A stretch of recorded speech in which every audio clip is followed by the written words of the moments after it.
విశాఖలోని ఆంధ్ర యూనివర్సిటీ మరోసారి అట్టూడికిపోయింది. తమ మీద దాడి చేసిన ఎస్ఎఫ్ఐ, ఏఐఎస్ఎఫ్ విద్యార్థుల మీద చర్యలు తీసుకోవాలని డిమాండ్ చేస్తూ ఏబీవీపీ విద్యార్థులు శనివారం ఉదయం ఏయూ ముట్టడికి విఫల ప్రయత్నం చేశారు. విద్యార్థులు వస్తారని తెలిసి ఈస్ట్ ఏసీపీ లక్ష్మణమూర్తి పర్యవేక్షణలో పోలీసులు పెద్ద ఎత్తున మోహరించారు. పలుసార్లు విద్యార్థులు పోలీసుల మధ్య తోపులాట చోటు చేసుకుంది. చివరకు సిపి శంకబ్రత బాగ్జీ వచ్చి విద్యార్థి నేతలకు హితబోధ చేశారు.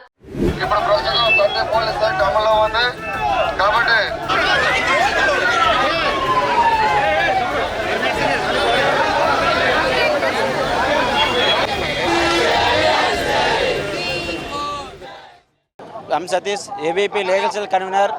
ఏదైతే 17వ తారీఖు సాయంత్రం బీబీసీ గ్రౌండ్లో శాఖ నిర్వహిస్తున్న సమయంలో ఎస్ఎఫ్ఐ, ఏఎస్ఎఫ్ఐ కమ్యూనిస్టు భావాలకు సంబంధించిన విద్యార్థి సంస్థలు అన్యాయంగా ఏబీపీ ఆర్ఎస్ఎస్ భక్తులపై దాడి చేయడం జరిగింది. ఈ దాడిని నిరసిస్తూ ఆ రోజు సాయంత్రం 310 పోలీస్ స్టేషన్ కి బ్రిటన్ లో కంప్లైంట్ ఇచ్చినప్పుడు కూడా ఈ రోజు వరకు కనీసం వాళ్ళ మీద ఎలాంటి ఎఫ్ఐఆర్ కూడా నమోదు చేయడం లేదు. అలాగే వీసీ కూడా దీనిపై ఎలాంటి స్పందించకపోవడం వల్ల ఈ రోజు చలో ఏయూ అనే కార్యక్రమాన్ని ఏబీపీ ముట్టడించడం జరిగింది. దీన్ని నిరసిస్తూ ఒకటే సవాల్ విసురుతున్నాము.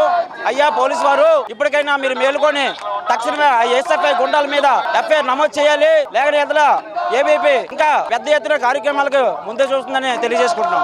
అందరం చూసుకున్నట్టయితే 17వ తారీఖు ఏదైతే ఆర్ఎస్ఎస్ శాఖ, ఆర్ఎస్ఎస్ లో ఉన్నటువంటి యూనివర్సిటీ విద్యార్థులు వారు శాంతియుతంగా వారి యొక్క వ్యాయామం మరియు భారత్ మాతకి జయనే స్లోగన్స్ ఇచ్చుకుంటూ వాళ్ళ యొక్క శాఖ నిర్వహించుకుంటా ఉంటే కమ్యూనిస్టు ఎవరైతే వాళ్ళ యొక్క మీడియా అటెన్షన్ కోసం ప్రయత్నిస్తున్నటువంటి వీరందరూ కూడా వారిపైన మూకుమ్మడిగా భౌతిక దాడి చేయడానికి మేము తీవ్రంగా వ్యతిరేకిస్తా ఉన్నాం.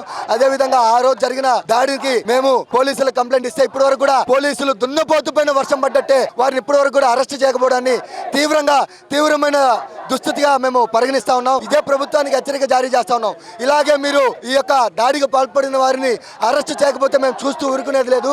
ఇదే వీసీ, ఇదే రిజిస్ట్రార్ గత వారం రోజులుగా విద్యార్థులకి కాలయాపన చేస్తున్నారు తప్ప అశాంతి కార్యక్రమాలు, అశాంతి యూనివర్సిటీలో ఏర్పడితే ఎవరు ఈ అశాంతి కారణమని వీరిపైన పూర్తిగా విచారణ చేసి చర్యలు తీసుకోమని ఆధారాలతో సహా నిన్ను అప్పగిస్తే ఇప్పటి వరకు కూడా చర్యలు లేకపోవడాన్ని వీసీ మరియు రిజిస్ట్రార్ యొక్క చాతగానితనంగా నేను అభివర్ణిస్తా ఉన్నా. మీ ఇద్దరికి కూడా చాత కాకపోతే వీసీ గాని రిజిస్ట్రార్ గాని రాజీనామా చేసి ఇంటికి వెళ్ళి కూర్చోండి తప్ప విద్యార్థుల యొక్క విద్యకి అశాంతి నెలకొల్పడానికి మీరు ప్రయత్నించొద్దని నేను తెలియజేస్తా ఉన్నాను. ఈ రోజు కడుపు మండిన మా కార్యకర్తలందరూ కూడా ఆంధ్ర యూనివర్సిటీ గేట్ల ముందు కూర్చున్నారు.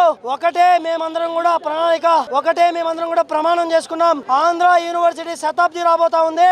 కమ్యూనిస్టులు లేని శతాబ్ది ఉత్సవాలు ఆంధ్ర యూనివర్సిటీ చేసుకుంటుంది. దాన్ని ఈ చాతగాని వైస్ ఛాన్సలర్ కు మేము కమ్యూనిస్టులు లేని ఆంధ్ర యూనివర్సిటీని బహుమానం ఇస్తా ఉన్నాం. తీసుకో, దానికి ఇక్కడే మేమందరం కూడా ప్రారంభం చేస్తా ఉన్నాం చెప్పి ఈ వీసీకి తెలియజేస్తా ఉన్నాం. విశాఖలో వీఐపీల పర్యటన నేపథ్యంలో పోలీస్ యాక్ట్ సెక్షన్ 30 ప్రకారం ఏయూ తదితర ప్రాంతాల్లో నిషేధాజ్ఞలు విధిస్తున్నట్టు ఇప్పటికే ఈస్ట్ ఏసీపీ ప్రకటన జారీ చేశారు. ఈ నేపథ్యంలో ఏబీవీపీ విద్యార్థులు ఏయూ ముట్టడి తలపెట్టడంతో ఇక్కడ మరోసారి తీవ్ర ఉద్రిక్త పరిస్థితులు నెలకొన్నాయి. విద్యార్థులు శాంతియుతంగా నిరసన తెలపాలని ACP Lakshmanamurthy, 3 town CI Paidayya పదే మైకుల ద్వారా హెచ్చరికలు జారీ చేశారు. విద్యార్థులు ప్రధాన గేటు గోడలు దూకడంతో పోలీసులు వారిని బయటకు తీసుకువచ్చారు. ఈ రోజు నుంచి కూడా 30 పోలీస్ యాక్ట్ అనేది ఇక్కడ అమల్లో ఉందని ఏయూ పరిసర ప్రాంతాల్లో ఎవరో కూడా ఇక్కడ గుంపులుగా కూడడం, అలాగే సమావేశం నిర్వహించి చట్టానికి విరుద్ధం. కాబట్టి అలా చేస్తే వాళ్ళ మీద చట్టపరమైన చర్యలు తీసుకోవడం జరుగుతుంది. ఎవరైతే ఏయూ స్టూడెంట్స్ ఉన్నారో వాళ్ళని మాత్రం ఐడి కార్డ్స్ వెరిఫై చేసి చెక్ చేసి పంపించడం జరుగుతుంది. రిమైనింగ్ ఎవరిని కూడా లోపలికి పంపడం అయితే జరగదండి. ఏదైనా రిప్రజెంటేషన్ ఇవ్వాలనుకుంటే పోలీస్ స్టేషన్కి వచ్చి ఏసీపీ గారు ఉన్నారు, వాళ్ళకి రిప్రజెంటేషన్ చేయవచ్చు. దాని గురించే చెప్తున్నాం అండి. వాళ్ళు వచ్చారు, అయినా సరే మేము వాళ్ళకి సపోర్ట్ చేస్తున్నాము, కానీ వైలెంట్ అవ్వద్దని రిక్వెస్ట్ చేస్తున్నాము. మాకు వాళ్ళకి తోపులాట జరగకూడదు, ప్రశాంతంగా చేసుకుంటే మేము సపోర్ట్ చేస్తున్నాము. అది వాళ్ళు అర్థం చేసుకోవాలి. మీ ద్వారా వాళ్ళకి రిక్వెస్ట్ చేస్తున్నాను, ప్రశాంతంగా చేసుకోమని చెప్పండి, మేము సపోర్ట్ చేస్తున్నాము. అంతేగాని పోలీసులతో గలాట్ ఎందుకండి? ఇంతమంది యూనిఫామ్స్ ఉంటే వాళ్ళు తోస్తున్నారు, అది మీరు కూడా చూసారు. కేసులు పెట్టడం గొప్ప కాదండి, పెట్టొచ్చు. స్టూడెంట్స్ లైఫ్ పోతుందని ఆలోచిస్తున్నాం. వాళ్ళు ఎవరు స్టూడెంట్స్ ఎవరు కాదు తర్వాత తెలుస్తుందండి. స్టూడెంట్స్ కాని